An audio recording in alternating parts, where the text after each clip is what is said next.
On a eu cette intuition il y a quelques années qu'il y avait une démonétisation du personnel politique et parallèlement on observait une montée en puissance de l'homme économique, du grand patron dans la cité. Les études nous disent que les citoyens ont plus confiance en les patrons qu'en les personnalités politiques pour changer leur vie, que ce soit pour s'engager sur des sujets sociétaux ou pour réformer le pays. Avec cette difficulté que le grand patron n'est ni démocratiquement élu, ni nécessairement guidé par l'intérêt général. Alors dans ce livre, on examine 10 nouveaux visages du grand patron aujourd'hui. Comment est-ce qu'un patron devient visionnaire? Ils se mettent tous à écrire des livres, mais comment est-ce qu'ils deviennent essayistes? On voit un rajeunissement des grands patrons.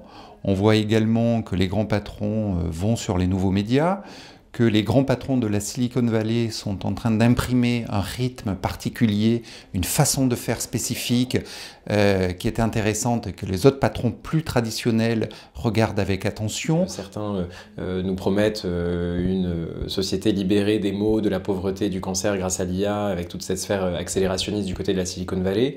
D'autres vont se mettre en scène aux côtés d'influenceurs ou bien devenir eux-mêmes influenceurs pour pouvoir justement émerger dans cette guerre de l'attention où il y a une rivalité aussi qui s'installe parfois entre grands patrons, entre successeurs ou entre concurrents. Les alumni.